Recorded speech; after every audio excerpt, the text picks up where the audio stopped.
So hello and welcome to season 4 of the Mundane to Magical online summit series. My name is Louise Matson, and as always, I am truly blessed to be your host. We are drawing ever closer to the end of this season of the summit as we come to the final few speakers.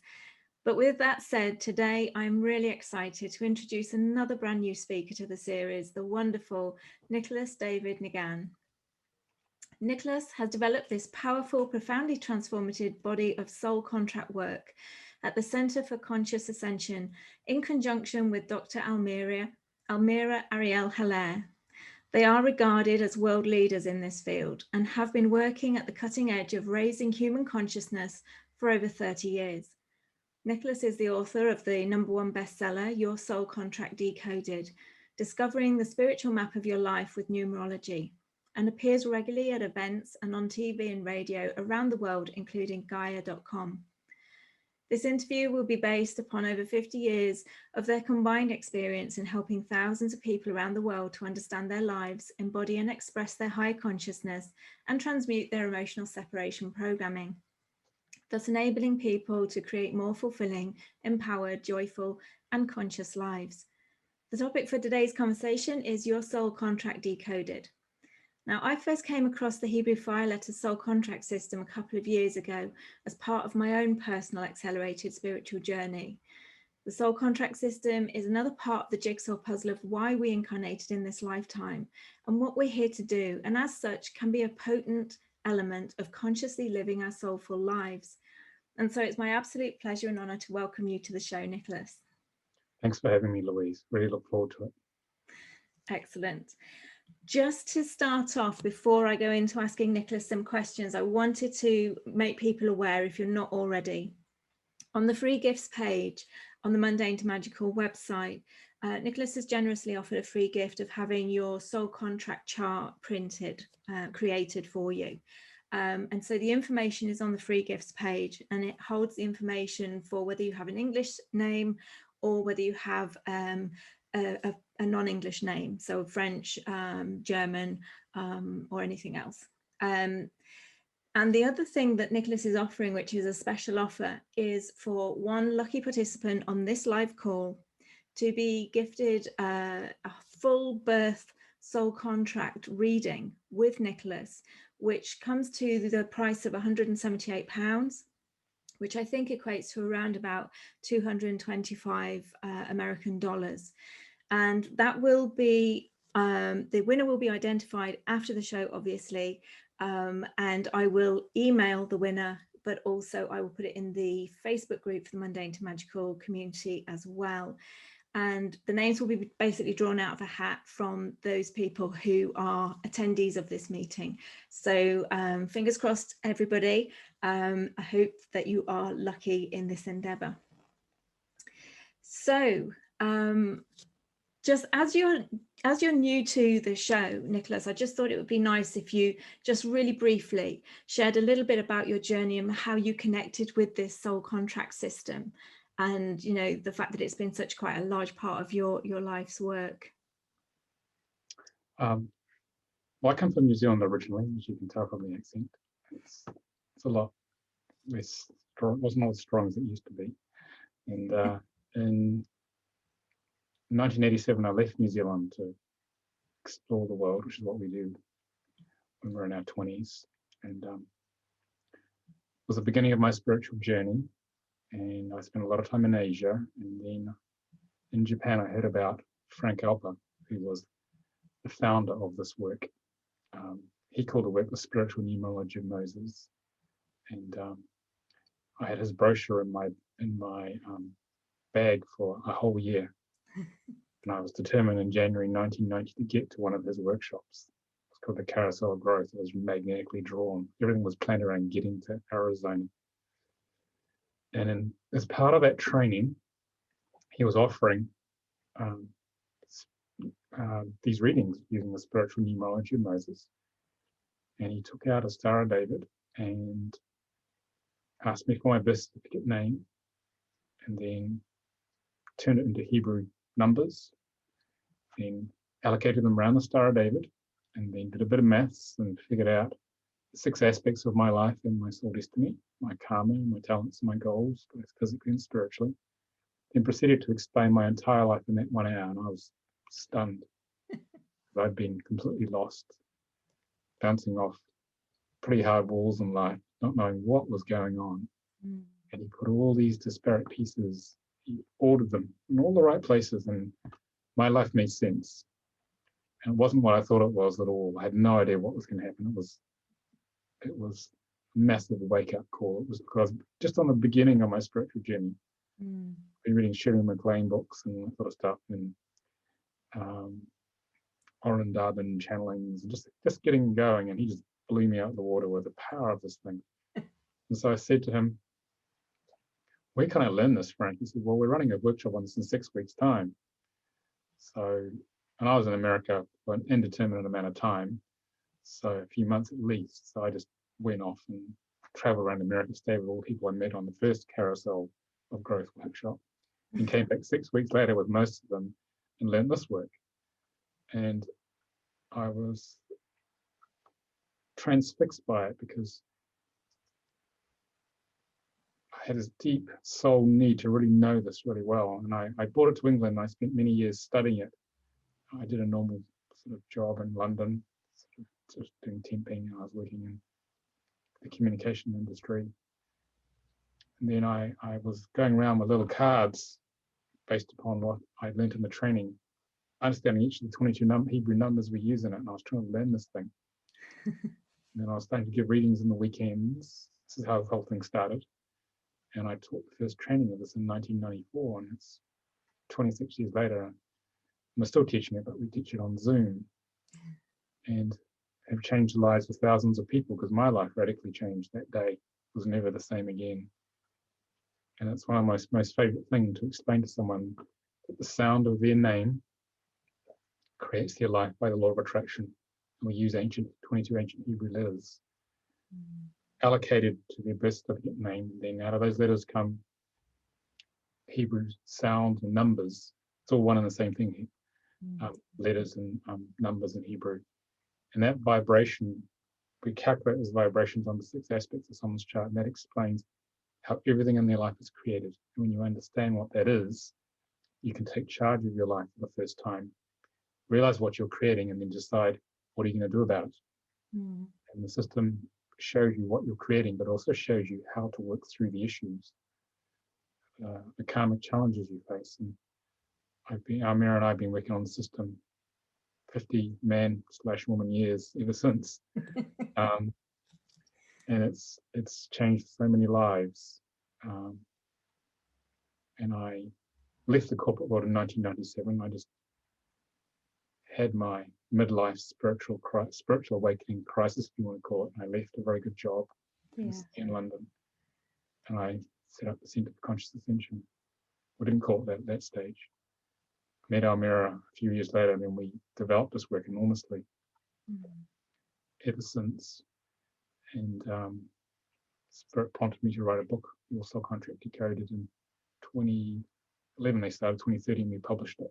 Watkins published and put it out, and it became a bestseller. So it's been an unfolding of many different parts of my life, many doors open, and Frank had predicted all this. He said, you're going to be a teacher, spiritual teacher, and you're going to reach a lot of people, and that's the very thing that's happened. My life has radically changed for the better as I worked through the contract, because I knew what was going on. I had this spiritual map of life.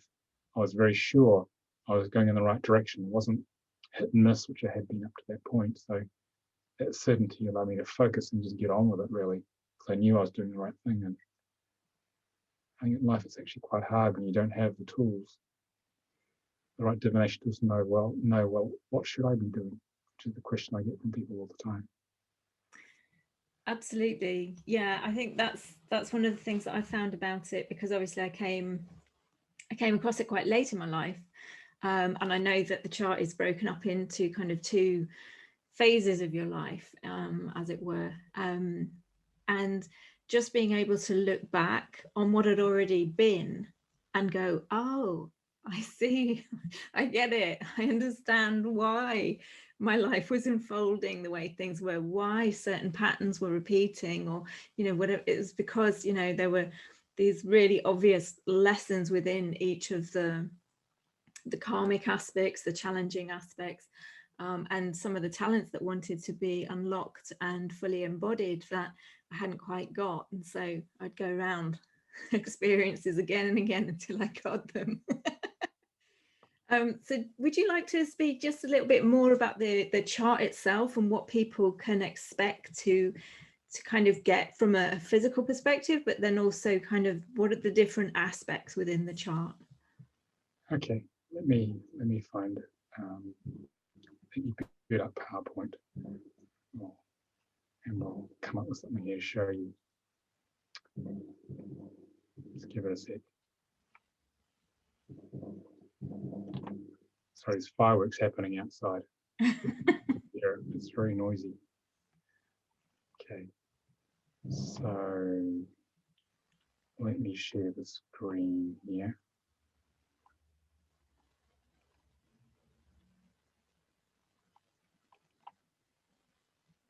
Okay, can you see that, Louise? Yeah. All right, so the way this works is that Star of David is like a gateway of consciousness to come into the earth plane, and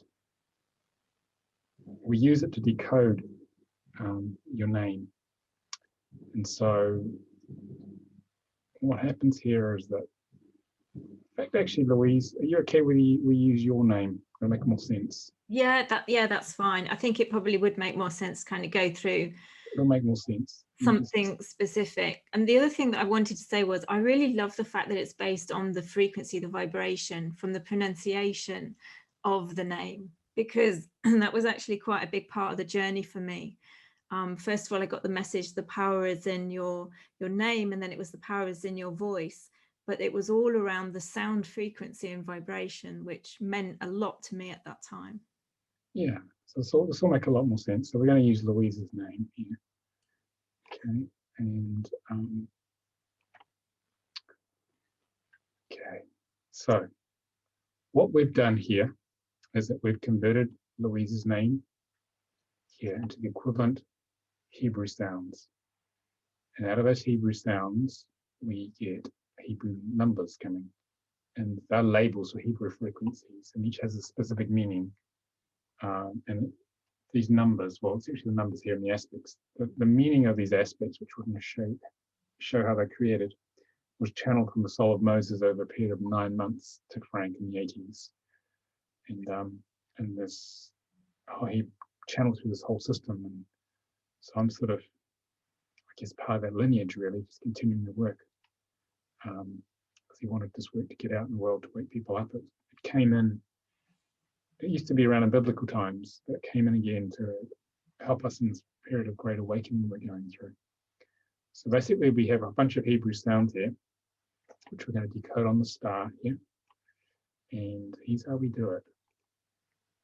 So basically, when we incarnate, what happens here is that this is us on the astral plane, the fourth dimension. We're just pure ball of consciousness, the soul. This is the third dimension where we're in physical form. So what the soul does, say this is you, Louise, here, in suit and tie. What happens here is that the soul here reviews all your past lives, however many you've had, which are relevant, and it looks at the themes that you've been working on, what you've been learning from, and looks at the progress, because usually follows similar themes through many lifetimes. It takes quite a while to work through them. And it designs this lifetime based upon what was learned in the previous lifetimes. And it brings through past life issues, especially, into here to continue the journey of life. And each time we incarnate, we create a brand new personality, brand new avatar. Okay, so we're basically like a blank slate initially, but we have very specific things which we are here to work through. And so, Louise Ellen Matson, you are created brand new this lifetime. It's a personality. You've not existed before. You've had no past lives. Your soul has with other personalities. Okay, so this is down here, this is Georgina in Victorian times. Okay, who had a certain experience at a personality level. And when she passed over, all the learning went back into the soul cellular memory, into the soul, and then it went up to the astral plane. Okay, and it came along here, and then it took some of Georgina's experience and put it into Louise here. So we're each brand new each lifetime, and we have a choice to work through the issues or not that the soul brings in. Okay, but you weren't actually in that past life. You just have access to the soul's experience of that life. Okay, so the contract is presented to us when we're ready to consciously work on our growth. Otherwise, you can't come across this work. Okay, because you wouldn't be ready. So the way we decode these numbers is that we analyze them on this triangle, these two triangles, big, large, small triangles in the Star of David. So the downward pointing large triangle represents the physical side of life. This is you, Louise, getting established in life, learning to walk and talk, get conditional responses, get up and running in life, education, relationships, career. And then between the ages of 35 and 42, or younger, sometimes older, what happens here is that the spiritual triangle, which is running simultaneously, becomes more dominant. It's where the spiritual awakening occurs. So when did you start to wake up, Louise, and question what you were doing? And starting to think that there's something else I'm meant to be doing here, and this is not what I'm doing now. Basically, I kind of came in awake and then shut everything down. So from as early as my teens and 20s, I was kind of yo-yoing constantly between kind of awakening up, freaking out, and shutting everything down again. So it was kind of like this yo-yo effect for me throughout the life. But around, well, in 1996, so how old was I then? Oh gosh, I don't know. About 27, 26, 27. The universe nudged me down the stairs, and I had a massive reawakening moment, which shifted my consciousness. And that started the kind of ball rolling quite seriously onto me coming out of my shell and allowing myself to reawaken. Yeah, so you had an early awakening. And normally most people it's been 35 and 42, but it's getting younger now because it's the sixth cycle of 7 years. And at the time of awakening, we switch from dominance of the physical triangle, which is our interface with the outer world, okay, to bringing online the spiritual part of the mission. It happened early for you. The younger the generation now, the earlier the awakening happens. Right? Or younger people are awake from the very beginning. Yeah. And so the spiritual mission comes online. We have this feeling, I need to find a very special thing I've come here to do, and no one can tell me what that is. School doesn't tell me, parents haven't got a clue, work doesn't tell me. Where is it? And that's the soul giving us a bit of a nudge, saying, time to find your soul destiny, time to find the real meaning for being here. And so we start the search, the journey to real purpose in our life. And society, the way this reality is built, doesn't usually provide that. I remember as a teenager and thinking about what degree should I do at university, and then university didn't answer any of my questions. I thought, no one's telling the truth and no one knows what they're really doing. That's what I concluded. Okay, so I was been searching for the truth for a long time. So basically what happens is that the soul's hoping you've established a good physical triangle here, good grounded physical triangle. Then it wants to build the spiritual mission on that triangle. Hopefully this is grounded that it can get on with it. Okay, it starts to wake us up. And within each of these big triangles, these three aspects: there's karma, talents, and goal. And karma, it's not a bad thing. Karma is just a set of unresolved past life issues from Georgina and the rest down here that come through to be worked on in this life. And so karma is there to challenge us. It's especially strong when we're younger. It's the challenging stuff which our ego doesn't want to feel the pain of. wants to move away from it. And most people do go into avoidance of the karma, which is why life gets pretty challenging and tough, because the secret actually is to turn into the karma and engage with it, feel it, bring consciousness to it, have the willingness to transform it. Because if we transform it, then we begin to get the answer to our question is of what am I here to do? The last place we think of looking. Okay. God has a sense of humor. Okay, that's how it works. So we get the opposite of what we're here to do, called the law of opposites. We have the law of attraction creating a certain thing in life, but initially we get everything we don't like. So we get very clear what we do like. Does it sound familiar, Louise? Yeah, I would say that was basically how I went through my career, doing lots of things that I didn't want to do. Didn't like, yeah. What I did. Yeah, same here. So we get clear what we do like by a process of elimination. It's a bit like dating, really, or something like that. We have a date with life. Yeah. Lemons for a while, then it gets better, hopefully. Okay, so the physical talents, or the talents here, are latent.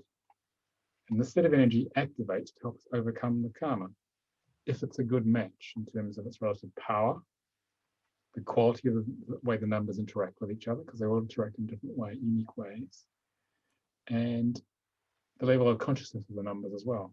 Some are very grounded, some are very spiritual, some are somewhere in the middle. As this gets stronger, as it burns through this, it gets stronger. Then these start to become our gifts of service. So all the darkness, all the hard stuff starts to become our gift, a hard-earned gift. Your gift's been hard-earned, Louise. Yes, I would. Yes, hold my hand up and say it's definitely been a hard-earned journey. Yeah.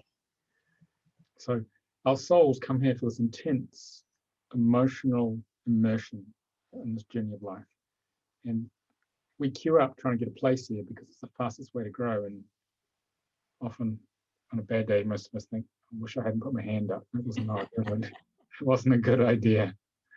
But it's the fastest way to learn, being in these bodies, because we're 70% water, and the intense emotions impinge on our cellular memory of the soul, and we learn so much faster than we do on the astral plane. That's why we come. And most of you watching this come because you came here to serve, to help awaken others. Okay, that's why you came. All right. So, as the talents get stronger and the karma is overcome, it becomes good. It takes a whole lifetime. What happens over time is that this is percentage complete. If you're aware of your soul contract, then over time you progressively work through it to the point that it's 100% complete. If you know what it is. If you don't know what it is, then progress is much slower. Okay, so it's consciously being aware of what's running. As the talents get stronger, that moves us towards the physical goals. This is what excites us about life. In fact, your goals are to do what we're doing tonight, getting lots of people together in groups, like-minded people. Yes. It's what excites us about life. Okay, so the energy flows from karma to talents to goals in the physical world, and the same in the spiritual, but with a much more spiritual orientation. The spiritual talents help overcome the spiritual karma. As it gets stronger, helps us get to the spiritual goals. So it flows from spiritual karma, spiritual talents, spiritual goals. But this is more an inward-facing orientation. It's more about how do we open to our soul? How do we open to our higher self?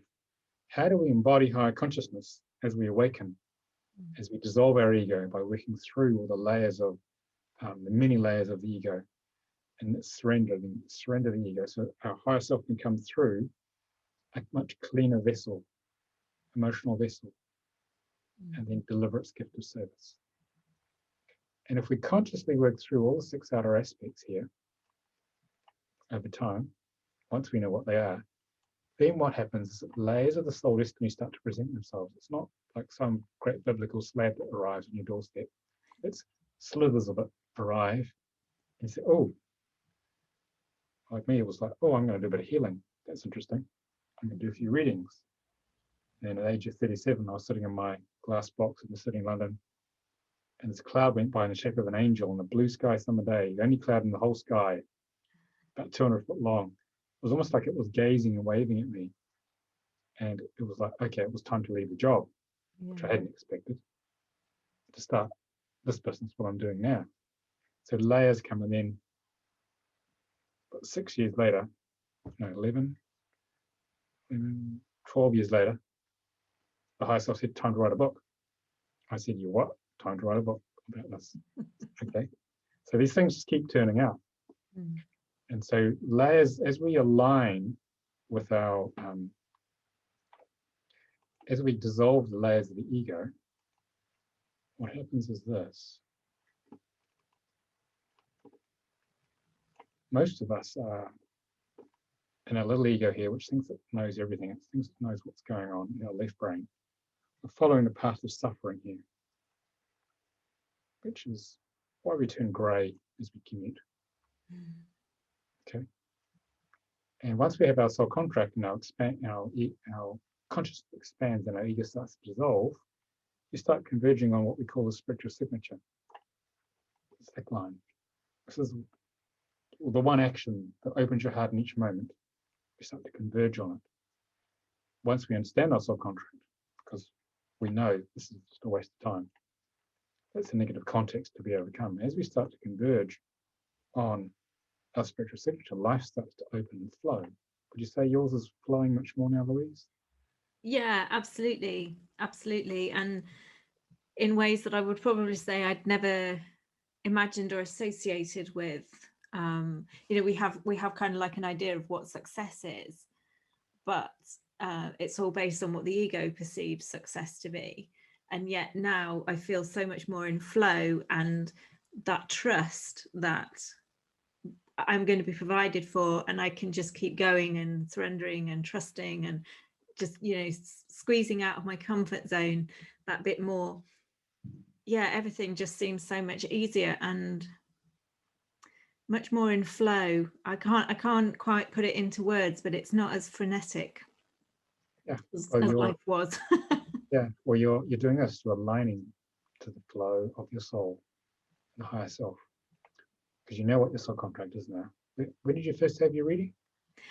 It must have been around early 2018. Okay, you had a couple of years to get on with it then, haven't you? So, sorry? You had a couple of years to align and get on with it. Yeah, absolutely. So this is about aligning, and when you flow with this, the spiritual signature, you come onto the path of bliss. When you're flowing with spirit, which is very feminine, very right brain, nothing to do with our Western analytical left brains, life opens and flows. And you just be patient and wait and be open to the next right action that opens your heart the most. And so the actual soul contract is showing us the direction the soul wants to go. And what the soul does is it activates our contract, and different aspects are running at different times. Some are running more strongly than others. So it might do physical karma for the first 25 years really strongly, with a bit of the spiritual karma running in the background. They're all running at once, so this may be strong for a while, then as you work through it, other parts become stronger, so it switches around. That's why we seem to be doing one thing for a while, and suddenly life changes, because the soul says, okay, enough of that. Next. That's what it's actually doing, yeah. So we take these numbers here, we allocate them in the Star of David. The first 6 numbers here, 12, allocate them in a clockwise spiral, 12, 6, 10, 15, we have a little wake hand, 5. Then we go round and round and round till we use them all up. And we add up the numbers. So the total in physical karma is 18. So we've got an 18 there. And then we reduce the 18 to the smallest possible number. 1 plus 8 is 9. So a frequency of an 18 and a frequency of a 9. Now these are just numerical values for Hebrew frequency. It doesn't mean an 18 is better than a 9. It's just that it's a label, because we speak English and Hebrew. So it's saying that in physical karma, you're to experience, Louise, the energies of a pure 18 in terms of a negative expression. Doesn't mean bad, it's just a lesson, all the way to a pure 9, plus in a given lifetime, every blend along here, like hot and cold taps in the shower. The whole range of them you had to experience. But and by comparison, spiritual karma, the total is 27. Because we only have 22 Hebrew numbers, that has no meaning, so we need to go 2 plus 7. Produce the first number between 1 and 22 equals 9. And then 9 plus nothing is another 9, so we have a double number. It's the same, a very specific frequency in 9s in spiritual karma you're here to work on. So some parts of your life may feel very rigid, other parts may feel more expanded on your options. Does that sound familiar? Yes, definitely. Yeah. And I think because I've got so many 9s as well, it's felt quite samey. Oh yeah. Wish they'd go away. Times, yeah. So, but they won't. No. So the main thing is to turn into them and work with them. But don't be tough on yourself. Now, it is challenging down here, but if you know what's going on, it makes it a little bit easier if you know what's creating all this stuff. So we work out all the numbers accordingly. Then we place the physical numbers in the top half of this table, spiritual numbers on the bottom half, add them up to get 79 and 43. So that has to be reduced to the first 79 needs to be reduced to the first number between 1 and 22. So 7 plus 9 is 16. We leave that as it is. 4 plus 3 is 7. So the soul destiny 16-7 is placed in the middle there. And the dominant vibration means it applies if we have 4 more of the same number. So all these channel symbols there, those of you who are very sensitive, you may feel energy coming off them. These are like portals. What they do is that they are transmitting to me where you are right now, Louise, in your contract. Okay. So this basically is a snapshot of you right now. So do you want to hear about that, or do you want to say more about it? There's more you want to say? I've given the best explanation of how it works. Well, I was just going to say that I am aware, because I've done the chart for my son, that he doesn't have as many pronunciation sounds in his name, and he only has 1 triangle. Yeah, if you have less than 10 Hebrew sounds, some of the letters are doubled up, then you can run a single triangle of karma, talents, and goals. So what it means is that it's a more specific lifetime on 3 particular frequencies, 3 aspects rather than 7 here.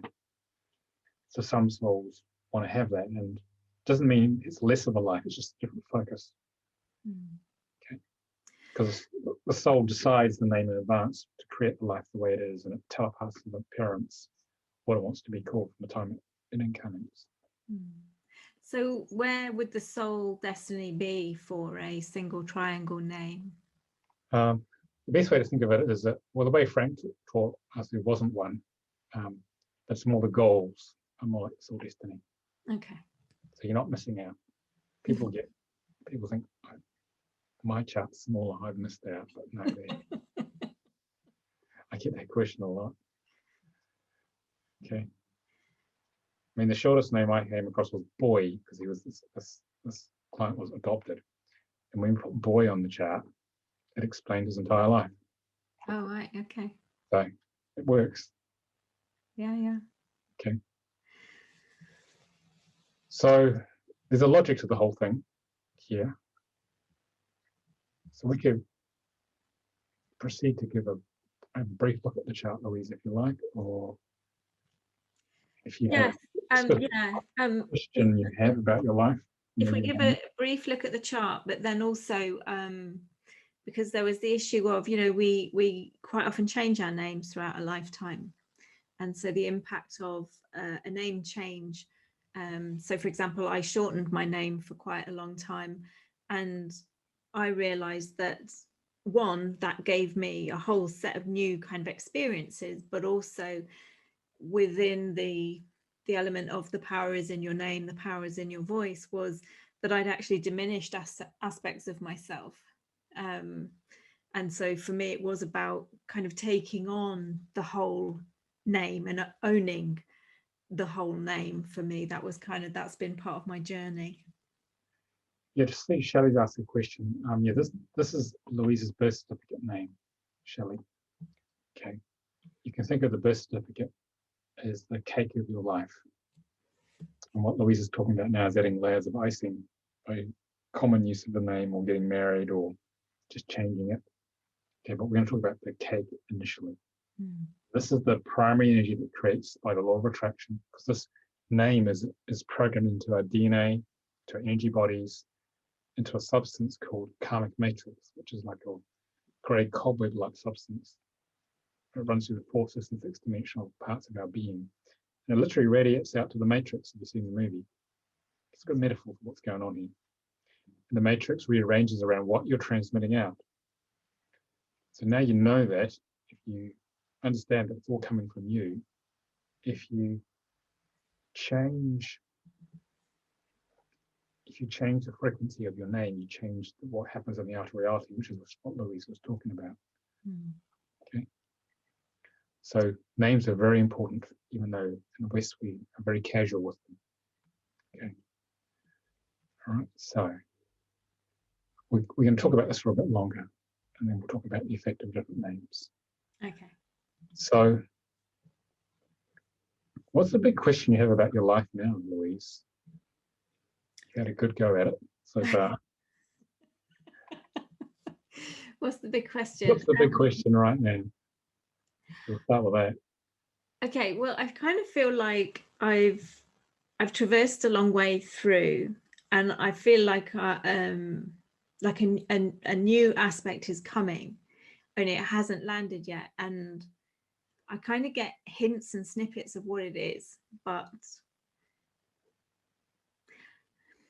I got the message a while ago to stop standing in the sidelines of my own life and get center stage.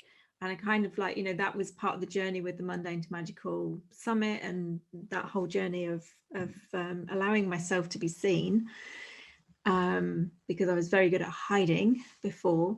But now it's like, okay, well, now what?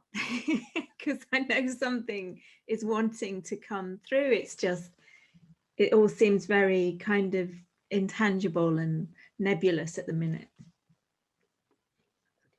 So you're starting to feel something's coming. Yes. Okay. So let's look at what's the baseline. What's this cake about here? So were you a procrastinator when you were younger, Louise? You found it hard to make decisions? I was, in as far as I always put everybody else's needs above my own, and so I wouldn't make my own decisions. It would be based on what suited everybody else. So I kind of negated what I wanted, in which case I procrastinated. Okay, so the 18 here in physical karma is about having many past life experiences. You get to a point, you have a choice to follow the spiritual signature, follow God, or follow the small ego. This one or this one. Okay, and so it's important to follow what opens your heart the most, what's right for you. Because those around you want you to be in your truth. Children, those close to us, they mightn't like it, but that's actually what the soul wants. Yeah. The 9 is dragon. A lot of dragon experience, a lot of power experiences or disempowering experiences in this life, Louise. Oh God, yeah. Yeah. My whole life has been, well, I used to speak to dragons, and I communicated and would feel safe with dragons and trees. And yeah, disempowerment has been my whole life journey. So the idea is to take your suppressed inner dragon. The dragon has been chained down, put in a cage, abused. That's just a negative context. It's not meant to feel like the victim, probably on a bad day, is to unchain the dragon, let it loose, get used to its power, let go of the ego's resistance to unleashing your inner dragon, because you've got it here in spiritual karma as well, to get that power out there and to trust that power. It won't destroy you in the world. It's actually here to catalyze and serve others. So the process of coming into empowerment, and then once you come more into power, you can make a decision to follow the path of God. And then the gift of this dragon, of overcoming disempowerment, is to then catalyze others, to empower others to grow. That's the primary gift, Louise, both physically and spiritually. And to listen to yourself first. Yeah. So, how's that sound? Yeah, I mean, that's basically my work. That is my healing work. It's like, I know that I'm here to assist people from a place of disempowerment to standing in their sovereignty, and that's kind of how I see it. And reclaiming the power that we've given away, and taking that power back and allowing ourselves to become whole. Yeah, so we go from the negative context of disempowerment to the positive context of self-empowerment and empowerment of others. And these polarized journeys that happen in all the aspects the soul wants to go through. So the main thing to understand is that wherever you are in your life, no matter how bad it seems, there is a way through if you know what the contract is doing. Okay, because there are recommendations that go with this work for working through this. And it's the journey. It's not the goal that's the point, it's the actual journey. How do you viscerally engage with that journey and make that change? That's what the soul came from. That's why you're alive. Okay. So it's about coming into power here, going to take that power and complete things. Because you've got an 18 over here as well that bridges the chart. It's very much about taking on projects, making the hard decisions, and carrying them out and completing them, and not having the feeling about 80% of the way through, I'll get someone else to do it. Does it sound familiar, Louise? Yeah, I was always somebody who, I do the whole summit myself. It's like I like to finish everything and do everything myself because I know the energy that goes into it. But yeah, I was like that when I was a senior manager in the NHS as well. Yeah. So this is about taking on projects. The summit's a project, and you're setting up a project. So it's very project driven. And your past experience at the NHS has probably served you well in getting things organized, isn't it? Yeah. Yeah. Everything we do in the past is not wasted time, even though we may look back and think, oh, what did I do that for so long? It's actually serves as the foundation for what's to come next. Okay. So in spiritual talents, you've got this double six. Six is a convertible knot. It's about taking an idea that's resonant to you. I mean, think back to when you came up with this idea of this summit, and the title. It was just a thought, wasn't it, that resonated with you. And then I was woken at 4 a.m. with it. Step by step, you turned it into a physical form, and here we are. Okay. There's quite a few dozen people on this call, and people may come to the other calls, and it's a physical reality. This is about you being very focused and creative, connecting to the soul's creativity and creating something out of nothing. It's called a convertible knot. Okay. And this is good. This grounds you, helps you. This is Taurus. This helps you ground and focus and get things done. And then that helps you move to the physical goals. And this is about you said you felt you hiding before. So this is called a link which unites. And because of the disempowerment of childhood, the inner child's heart gets broken. And so she goes and hides away, puts on a mask. Okay. And pretends to be someone she isn't. Sound about right? Yeah, I got to the point where someone asked me what my name was, and I said, "What do you want it to be?" That was the point where I was like, "Oh, how far can you fall?" Yeah, so this is the mask, public facade to hide and protect the wounded inner child who doesn't want to be rejected or be seen as bad again. So the job here, and you've got another one here as well. Okay, because in soul destiny, it's very it's like karma until you work all these other three out, all the other six aspects out. So your job, Louise, as you're coming out of hiding, and this is perfect for running the summit coming out of hiding. So drop the facade. I mean, the fact that you're happy for me to expose, your whole life just like this on a public forum here is what you're doing. It's working. Yeah, absolutely. Bare your heart and say, here I am, warts and all. Here's what's going on. Yeah. Here's how I feel. Here's what I think. Drop the facade. Drop the impassive face, and which reacts to nothing initially, this mask, and show your true self. And so you merge the two aspects of the seven until you become one person. And then what happens is that it magnetizes like-minded people to you. Have the numbers on the summits been increasing over the years? Well, yeah, I mean, a lot of new people have been coming. I suppose they fluctuate. I always set the intention that the perfect people will be reached with the perfect message for them. It's, it's all for the people who come, but I've actually found that people are inviting me on different shows now. So yeah. So the network is happening. So it's networking with like-minded people. Everyone who's here tonight, people inviting you to go on their shows. So you're building this network out, and your job is to be the facilitator, a hub, to synergize the growth of the network, and lots of complementary people and energies will turn up to help you do that.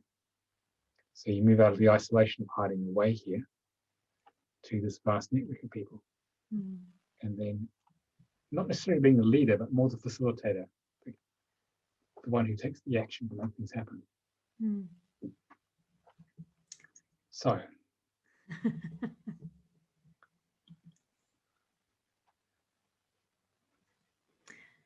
Shelley's asked, is there a number of completion or evolution growth?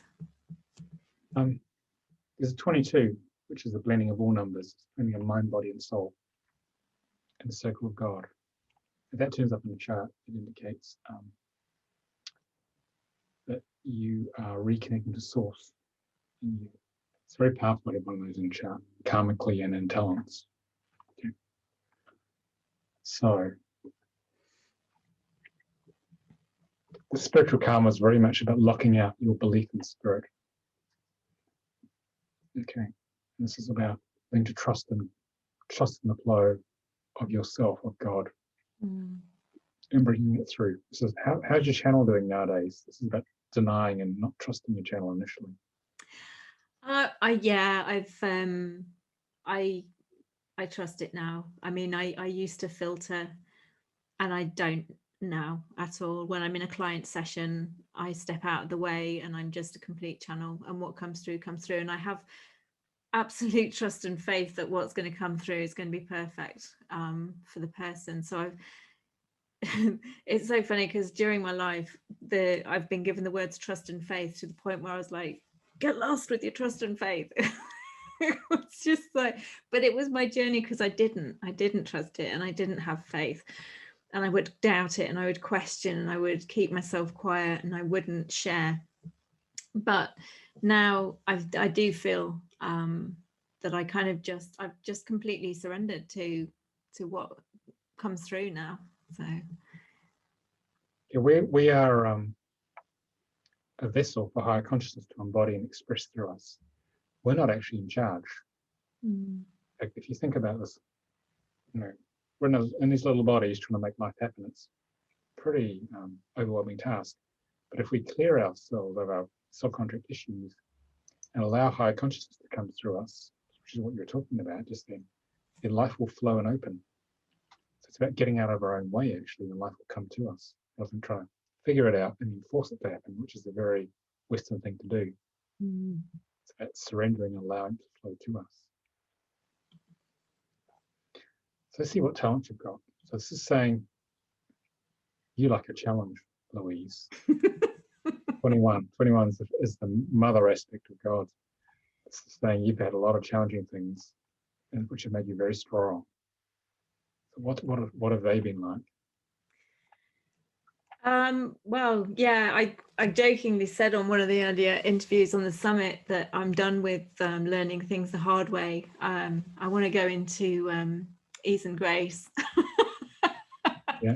Because, yeah, my whole life has just been one challenge after another, whether it be in relationships or people passing, just various different challenging situations to do with the disempowerment aspects, really, because it was kind of like I had to get to the depth, the absolute bottom, before I would kind of then start climbing up, like being paralyzed before I actually shifted and started on a kind of upward trajectory to connecting with the consciousness and trusting and allowing my channel to kind of come forth.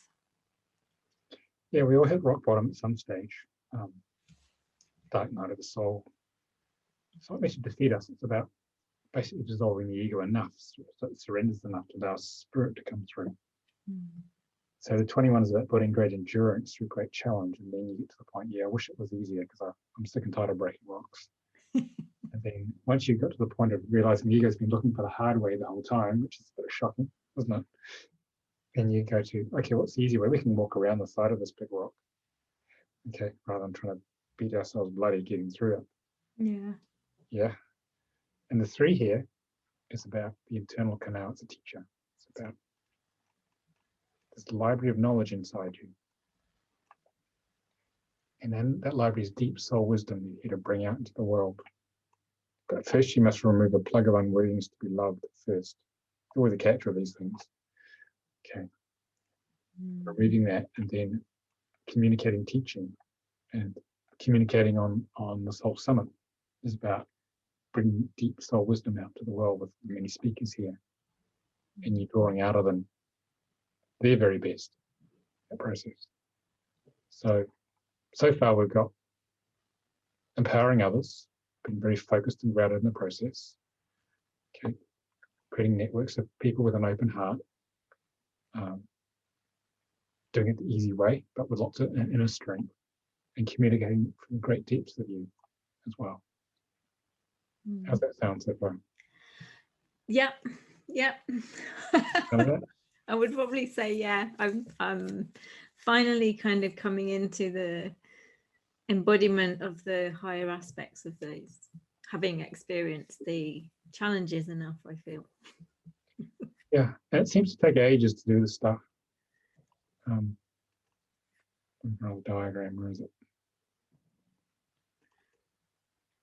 Okay. Shelley's just asked, can the physical goals be the same as the spiritual? Yeah, the numbers can be the same in any of the different areas, can't they? Yep, they can. So life is a stupa. This is a Buddhist concept. And this is increasing consciousness. And this is a particular number on your chart, so it's those 9s. And you go around the stupa, and the same issue comes up regularly. This could be bullying at school, or mum and dad shouting at you, whatever happened. This could be bullying at school. This could be bullying at the workplace. And each time it's about clearing deeper layers of the disempowerment of the 9, finer layers, until you get to the point where after a while, usually takes a whole lifetime, it doesn't exist anymore, the negative context, the karmic aspect. You actually come to the positive aspects of it. So our journey is to stay conscious of going around. You've got 7 of them actually for the 7 aspects of going around this, and layer by layer, healing the issues as we go through. That's why this could be, first, second, third husbands for some people. Same type of person turns up. I don't know, 3 narcissists in a row. I think clients here, that sort of thing. Until you get it, I need to have self-respect. Nah, it's the end of that. Not going to do that anymore. So it's about working with what's present in our lives at each moment, and knowing that there isn't a shortcut, there isn't a fast track way of doing it, but there is a conscious way. You focus on the conscious way, doing the right things in the right moment, understanding what's creating it, we'll get there faster. But it's about working with what is at the moment. it's very important, because if we try and deny one of these or avoid it, which is what the ego usually does, it's just going to get stronger and stronger. God brings out bigger hammers progressively. That sounds familiar, doesn't it, Louise? Yeah, absolutely. Yeah. So after a while, we learn, small hammer, better take some action, because the next one's going to be bigger. Yeah. So spiritual goals, again, spiritually deciding to follow the path of God. And I think this is where the mundane to magic somewhat comes from. It's about a project to reach people. This is reaching people internationally as well. Do you have a lot of people from America all over the place? Where is Yeah, America, South Africa, Australia, New Zealand, a lot of people, and spread in between. Yeah. So this is the international component, doing it online. But it's also, do you like to travel, Louise? I love to travel. I've got my go list when lockdown finishes. Yeah. Yeah. Well, this is about traveling. So you're meant to travel, meet lots of new people. But we're doing it digitally at the moment. Yeah. So the sum total of all this is the soul destiny. So why are you here? Well, you're here to bring high level spiritual concepts and ideas down to the earth plane and express them with an open heart in plain English to the man or woman in the street. That's the whole purpose of this life. Does that sound familiar? Does that resonate? Yeah, it does. How are you doing that? How's that happening? I suppose it's because whenever I channel something, I put it into a human perspective. So Spirit says it's like we've all got our own flavor of ice cream. And so, the esoteric wisdom or knowledge that is coming through me that wants to be shared is going to come through my own particular brand of ice cream. But it's because I connect it with a very everyday existence and put it into that kind of perspective, people seem to grasp the concepts a lot easier. Yeah. So you've got a very high frequency chart, always 9s here, but then you're making it available in plain English because there are many degrees of awakening. This is a normal distribution. These are early adopters, people who are really into high frequency spiritual work, dedicate their entire lives to it. There's a bunch of other people waking up in a real hurry at the moment on Earth, given what's going on, especially if you want to know, well, what's going on? It's not what I thought it was. And what do I do, Louise? And there's a lot of people waking up in a hurry wanting answers, and that's the people you're here to address. People here. Take these high-level concepts that are normal for the guys on the right-hand side of the bell curve and bring them in here and wake up as many other people who are ready. Because we at the end of the ascension process here. Yeah, we're in the end times. It is getting pretty biblical out there, really. So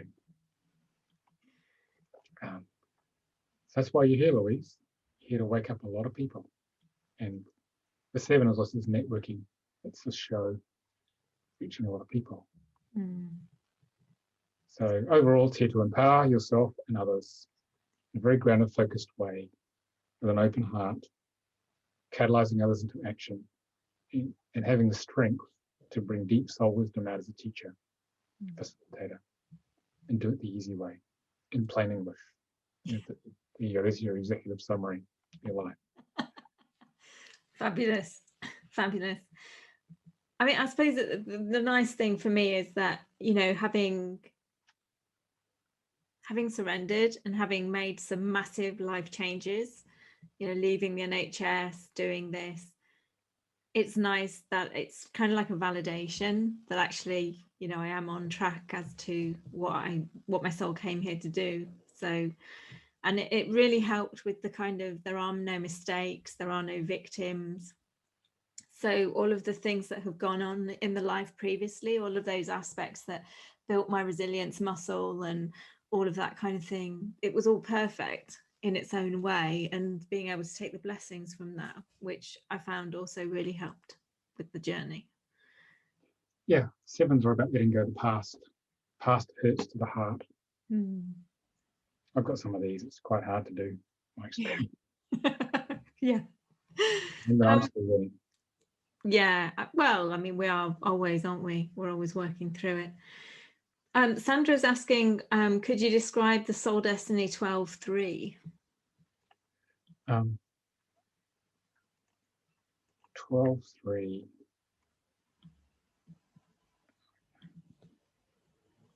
12 is a symbol of, it's about the absorption and expansion of knowledge in a balanced way. 12-3s tend to read a lot of books, at least six simultaneously, absorb lots of knowledge, always learning. And then to communicate that knowledge in a higher form as a teacher, communicator out to the world, that's the 3. That's what 12-3 is all about. Okay. So go on. We've got a few people with their hands up, so I didn't know if you wanted to take. Yeah, just have some questions now. I've done plenty of talking, so. So to get your free chart, it's on the free gifts page, which is mundanetomagicalliving.com / I think it's free gifts 4. It's on the speakers' emails that come out. It's on the replay email, and it's also on the top menu bar on the mundanetomagicalliving.com website. So there's many different ways that you can get there. But at the end of the video, I also put the link on the end of the edited video. So it's the free gifts page. So underneath each of the speakers' photos on the upcoming calls page and the replay page, you will also find any special offers or free gifts that they're providing for the summit viewers. So we're going to go to Roberta. I'm going to allow you to talk, Roberta. Can you unmute yourself?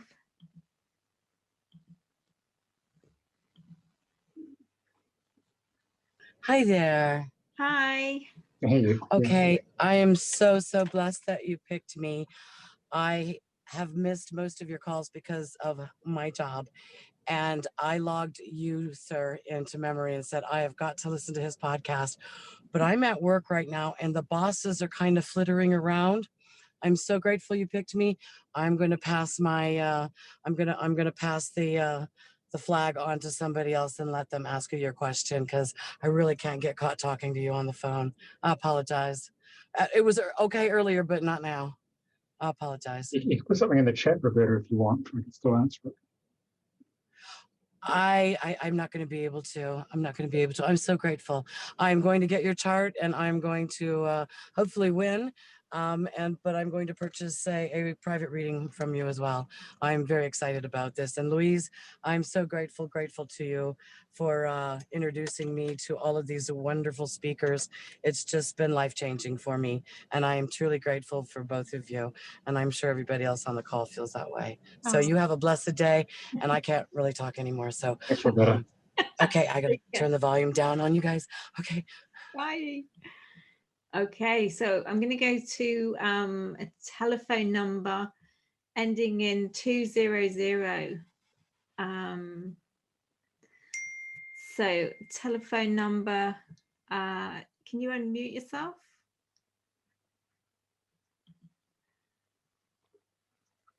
Oh 01704309720. Can you unmute yourself? Hello. Hi, can you hear me? Yeah. Yeah, we can hear you. Hi. This is Zoe. Hi, Zoe. Hi, I was wondering if I could please get a wonderful human design, just brief overview. I don't think we have time to go into a whole chart again, really. Is there a specific area? Have you had your chart printed off? Is there a specific number in your chart that you are? We can look at that. Yeah. Yes, I just feel like I have really a lot of resistance to money. I'm receiving and feeling deserving, and I don't know if that's because I really want to invest in the stock market, but I'm not thinking that that's very strong for me. I'm not sure. I really want to feel more deserving of receiving without having to, sell myself short or, go through the burnout. Because this is about the soul contract, you would have to have had your soul contract printed with the free gift thing. And if you had specific numbers in a particular area, then Nicholas would be able to look at that for you. But to just, he's not able to kind of just tune into your energy. He has to see the actual chart itself. Oh, I apologize. My apologies. Okay. So yeah, sorry, if you haven't got your chart kind of in front of you, then unfortunately we can't do that. Oh, okay, so I'm going to go to Shelley. Shelley, are you able to unmute yourself? Yes, thank you so much, Louise. That's okay. Both of you so much, David. Thank you. My question, I guess I'm missing something. Are we able to figure our numbers out ourselves, or is this something that we will want to have done with our chart? Why we're getting the free chart? Where are you taking the numbers from? I think I got confused at the beginning, please. Yeah, I think on the speakers page there'll be a website called soulcontractreader.com, which is the software you saw me using for Louise's name. You can generate 4 free birth charts, birth certificate charts on that. That's how you generate your numbers. Okay, Shelley? Okay, Nicholas, thank you so much. And if you want to know what they mean, Yes. the quickest and least expensive way is my book, Your Soul Contract Decoded. So if you just look up yoursoulcontractdecoded.com, it tells you where you can get the book. So you got the free chart, get the book for $10 on Amazon, then you can figure the whole thing out. I'd rather have a reading from you, so I will do that. Thank you so very, very much. Right. Thanks, Shelley. Thank you, Louise. Okay, Jenny has put in the chat, would changing my name help me, as I've had many challenges the last 5 years? So can you speak a little bit about the difference that changing our names make, but also obviously Shelley's talking about kind of name optimization. Okay, so the birth certificate name, the cake of your life that we showed Louise's cake there, that creates each moment of your life, but we normally use a shorter name. Okay, so each different name we use is like a layer of icing on the cake that infuses into it and infuses like physical karma and say Louise Matson goes into the physical karma of the full name, okay? And so that infusion of energy maybe have a positive, negative, or no effect on the adjacent aspects. So most people's commonly used names are not optimal. By what we mean by that is it's not helping you as best to the greatest possible degree that it could to help you work through the issues in the birth chart that we were just discussing, say for Louise. So we have a process called name optimization, where we look at what are the big issues in your life, where do you really want to go, what will come out of the contract, and then we can tune into that optimal name, which resides in each of us. Like my name used to be Nicolas David, but Nicolas David is very optimal. It actually got me to from barely making a living doing this work to actually having a global teaching business now and a best-selling book and having 4 shows on Gaia.com.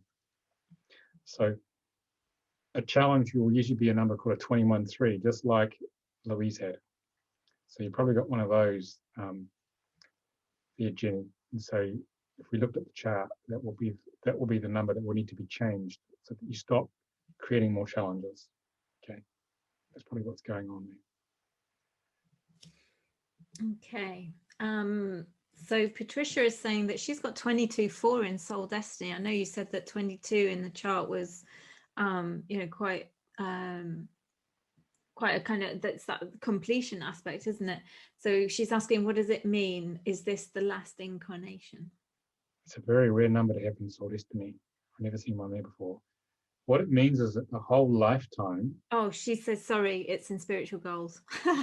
Okay, well, spiritual goals, that means in spiritual goals that initially you may feel there is no God. Most of us feel abandoned by God by being born and popping into this world because we disconnect from the Creator's energy by being born.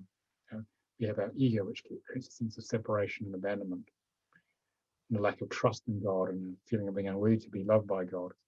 But a 22-4 on karma or goals, also destiny, creates the feeling that on a bad day there is no God. So we weren't even abandoned. It's just it doesn't exist, even though conceptually we understand, but emotionally on a bad day, our ego may feel daddy's not home or mummy's not home or both. No one's there for me, which is very disturbing to the ego. So it can lead to some crazy days if it's a strong one. And the idea is to break through that ego illusion and reconnect to source. That's the reason that comes in. It's only there if you're a particularly strong and experienced soul that you have something like a karmic world goal 22-4. And the 4 is about learning to trust and have faith in the flow of spirit of God. So challenges will be put out there in the world where you've got to take the great leap of faith, then the hand of God will be there to hold you. But you have to take the leap first. But I had that leaving my job. Louise had it, I think, leaving her job. I left a very good job, had no idea how to run a healing and training practice, but I did it because there was no choice. But it worked out after 2 years of gritting my teeth. Eventually it worked out. So I hope that helps. Magan is saying the soul destiny is 12-3, but you've already touched on soul destiny 12-3. Yeah. Can you explain again that for me, please? 12-3 is about trying to find balance in life. There's always a rush, endless to-do list to absorb and expand, get everything done. It's like rushing to get to the end of the lifetime because there's only, it seems like a limited amount of time. I got one of these, and trying to cram everything in.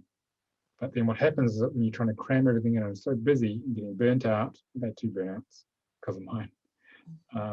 Obstacles come in the way, like health in my case. So I'm just trying to do so much. The idea is to pull back and expand, cut the bottom 2/3 of the to-do list off, and that's probably manageable. And then to expand in a more graceful way, so there are less obstacles, allow things to come to you. Then life will open up more smoothly. And the 3 is about becoming worthy to be loved. And the idea is to remove the unworthiness to be loved that comes usually from some disempowering experience. Could just be one in our formative years. And to pull that plug of unworthiness out of us and to bring the great depth of wisdom of the soul out in the world. Yeah, they say that that's what's happening now. Yeah. So, yeah, thank you. Pamela's put in the question, which name is best to use? The name I have now is a given second name, but it has been my legal name for 32 years. Would it be best to use my birth name or the name I have used for the last 32 years? I think that's going to come down to the vibration of each of the names, would it? It's never good to use a birth certificate name because it's basically you're going to stew in your own karmic juice. Not a good idea. Unless you've got 9s in both talent positions, which is very rare. The 9 will catalyze the adjacent karma and goals. And most legal or commonly used names are not optimal. So basically it needs a proper reading to find out what's going on in the birth name, what's going on in an overlay to find what's going on in the commonly used name and legal names. Then it needs some optimizing. And that's driven by what you feel in your heart you really want to do in your life. And that only comes from having lived enough of life to see what you do and don't like. We all have dreams, which we dare not speak a lot of the time. But that's the time to speak them, is that what in your heart do you really want to do? And don't worry about how to get there. And this name optimization helps you get there. And it's quite a powerful thing, because obviously you're able to kind of shift your experience of life because of the vibration that you're bringing towards you with this optimized name. And if the name has been optimized specifically consciously, then you're actually drawing in the frequencies that you need to override any of the karmic lessons or issues, aren't you? Yeah, names are optimized especially to overcome the karmic issues, achieve the goals, bring the talents out, and manifest the soul destiny. Plus any other specific things that are dear to your heart, because the name already exists within you, within everybody, and at the right time, it's presented through working with a practitioner who's experienced in doing this work, and then life can completely change. Speaking from my own experience in the past 14 years of having a new name, it's radically changed. It's just going faster and faster, getting better and better. So I certainly wouldn't want to be where I was 18 or 20 years ago, because it was murder. Yeah. It was very karmic. Yeah. Yeah. Kristen is saying that every part of her chart has identical numbers. So like 7/7 and stuff like that. Is there a significance to the fact that every single aspect has got a double repeated number? That means that it's a very rigid experience the soul's going for, Kristen. It's like being in a big thick glass tube and you're sliding around life and you can't get to all the goodies. And the soul said, I want you to have this experience only. Okay, that's what it's doing, because that's what it wants to go through.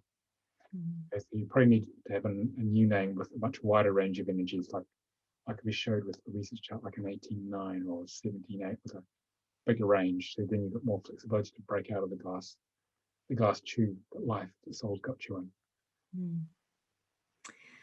I'm just going to take a couple more questions. So we're going to go to Maggie, who is, can you unmute yourself, Maggie?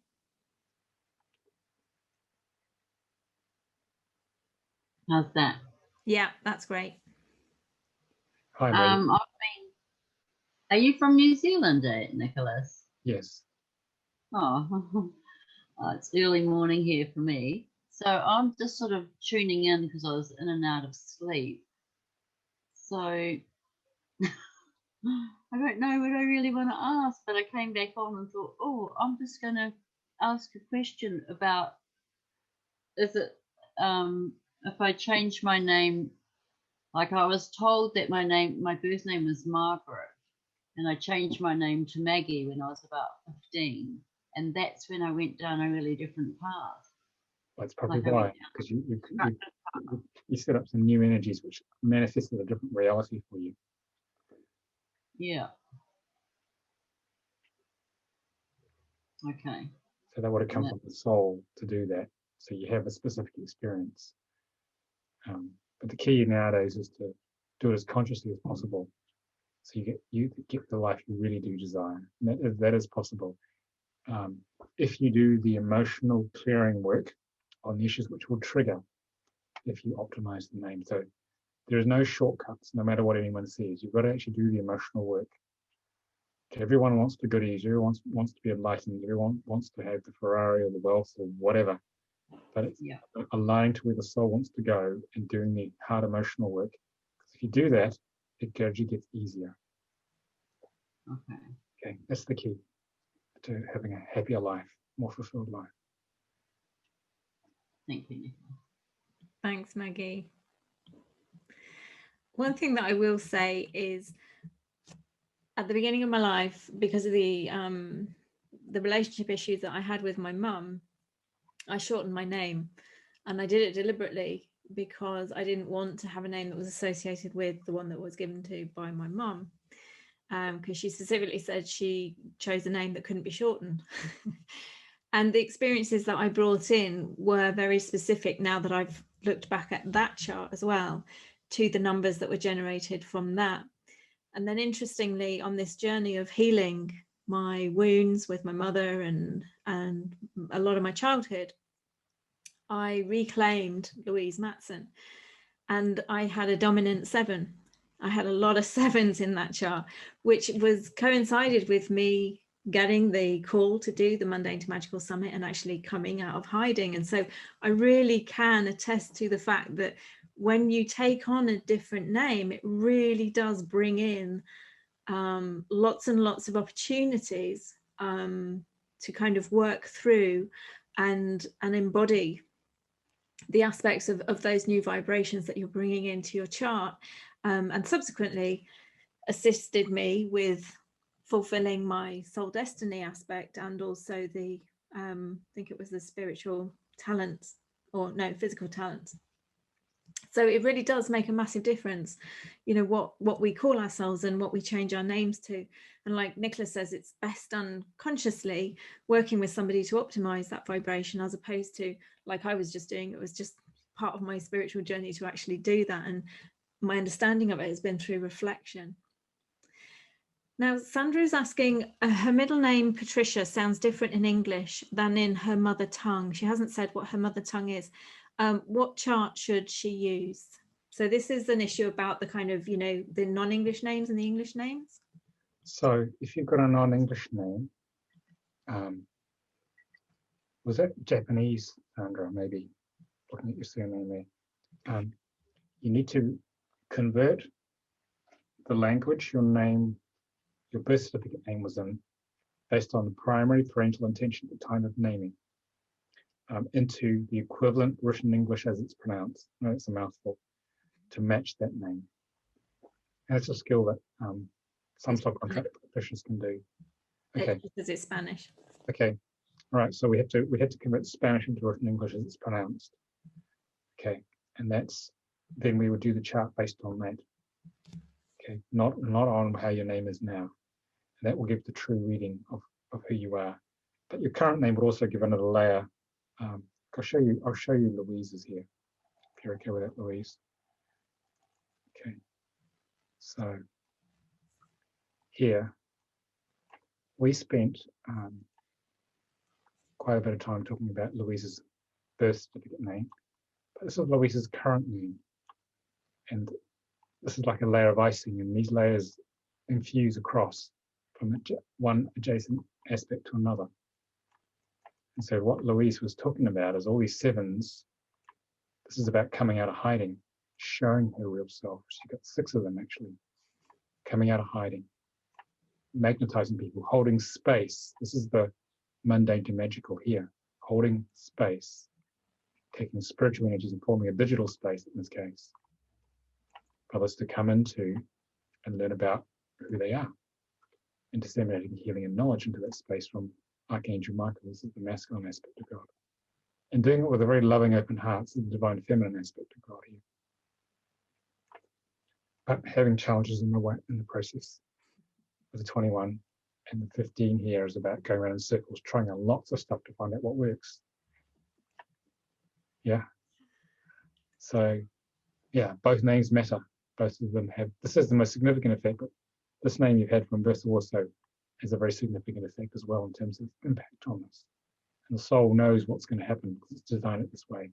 But it knows what the potential is, but it doesn't know exactly how it's going to turn out. And that's the process of life, is to find out what actually happens. Okay. Right, so we look at both names. And if you have multiple married names or different relationships, they all have an impact. So most of us have many layers of different flavored energetic icing on us that we choose in our relationships and in our names, so we can grow from it. Absolutely. Shelley's just put, truly amazing how a name can change our frequency. Yeah. Absolutely. Okay, I'm just aware of the time. We've been going for nearly an hour and a half, and I know how long it takes to upload a video of that length. So just to round off, Nicolas, is there anything else that you wanted to share that we haven't covered that you feel is kind of really desperately wanting to be shared with the audience? Well, the fact that you guys have manifested this show means the soul's really wanting you to discover what your soul contract's about. So if you haven't already done so, I do highly recommend you generate your chart on the software. If you've got a non-English name, just send it to link chart at Center For Conscious Ascension, and we'll work out your name for you free of charge from whatever language it's in. Please put down the languages at the time of naming, okay, of each word in your name, if it's a multilingual name, and we'll work it out for you, and we'll send you your chart. And the most cost-effective way is to get the book Your Soul Contract Decoded. You can find it at yoursoulcontractdecoded.com. It's on Amazon, on all the Amazons. Then from the free chart in the book, you can figure out what's going on.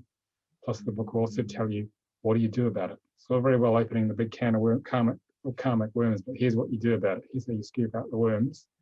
Here's how you take yourself from wherever you are, no matter how challenging this is, into a better life step by step.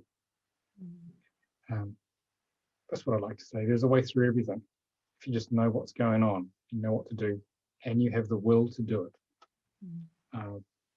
Taking some action, but taking the right action is better than staying where we are usually in life, where we're having the karmic burn. Then life will gradually get better, or even better, but significantly better if it's already good for you, wherever you are. Okay.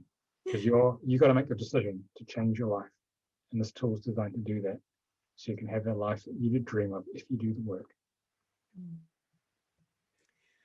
Over to you, Louise. Yeah, there are no shortcuts. I can attest to that. Ultimately, you know, we're here to do the work, and as Spirit's always telling me, it's not the destination, it's the journey. And so it's how we work with the opportunities, the frequencies, and everything that we are being given. There is no good, bad, right, wrong. It's all part of the beautiful experience, and it's how we connect with that and work through it. But certainly, from my perspective, having experienced this as part of my journey, and many of the other modalities, some of which have been shared in this season of the summit, they just add pieces of the jigsaw puzzle that give you that wider understanding of your soul's intent when it came into this incarnation. And again, there are no mistakes, there are no victims. Your soul intended these experiences, these challenges, if you like, and lessons and gifts for you to have. So it's just, for me, the more aware we can be, the better, the easier the journey, I suppose, because you're consciously working your way through it. So thank you so much, Nicolas, for joining us. It's been an absolute pleasure having you come and share my chart with the world. But, yeah. Thanks for having me, Louise. It was fun. Thank you, everybody, for coming and engaging with us. Absolutely. Yeah. Thanks to everybody who managed to make it to the live event.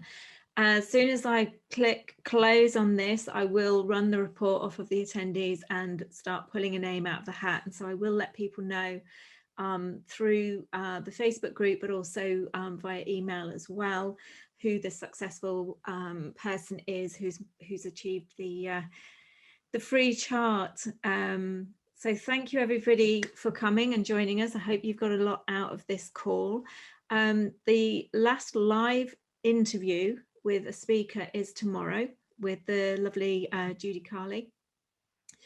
We then have a pre-recorded interview, and then my closing conversation is on the 3rd of November, which is a live event, and you're all very, very welcome to join me on that. So from my open heart to yours, I wish you all the very best of the rest of your day, wherever you are in the world and whatever time zone you're in. So much love to you all.